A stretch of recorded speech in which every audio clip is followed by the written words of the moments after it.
We did receive some advance notification of this ICBM test, and we believe that that was a good thing. That was a step in the right direction, and it does lead, to preventing any misperception or miscalculation. What we can do here from the department is continue to press for a more regularized bilateral notification arrangement when it comes to ballistic missile and space launches.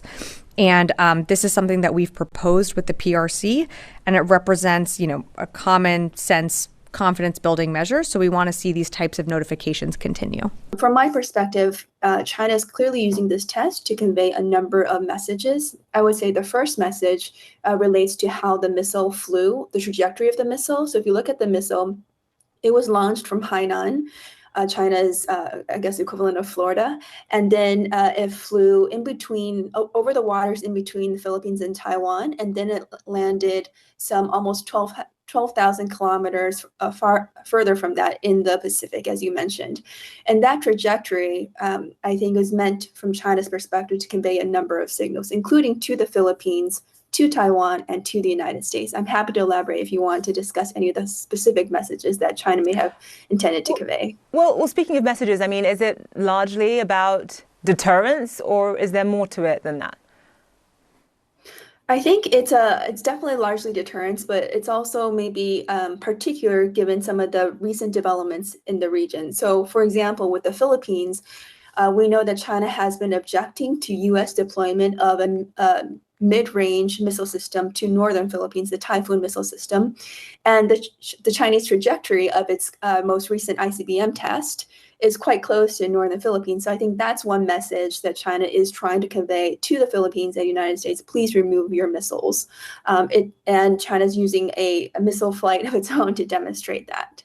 Also, we know that in the past year or two that the PLA Rocket Force, the unit responsible for managing as well as in this case testing China's missiles, has been under a lot of internal pressure that has had corruption scandals and various other issues, including reporting in the United States that some of its missiles were filled with water. I think that's false reporting, but lots of allegations of how incompetent it is.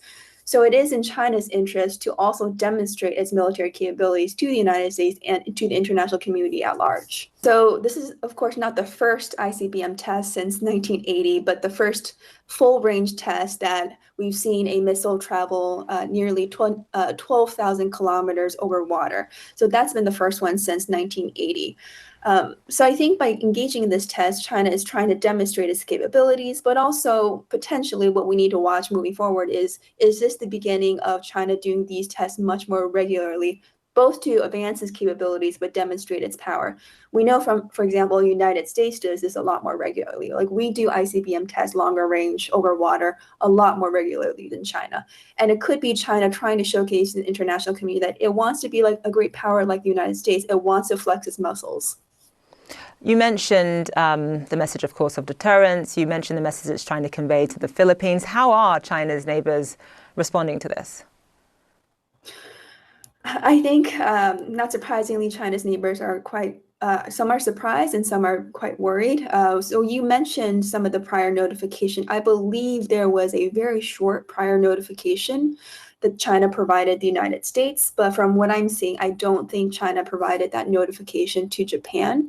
I don't know if they would have provided it to the Philippines or other countries. And it wouldn't be surprising if China didn't do so.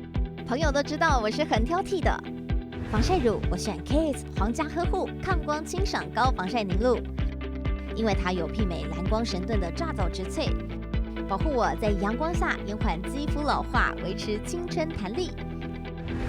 可以防御工作环境里的3C 商品，各种光源对肌肤的伤害，擦起来清爽不黏腻。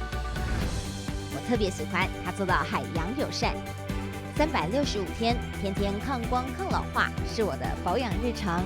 你呢？呵护您，呵护全家人，专属你的 KISS Royal Care 抗光清爽高防晒凝露。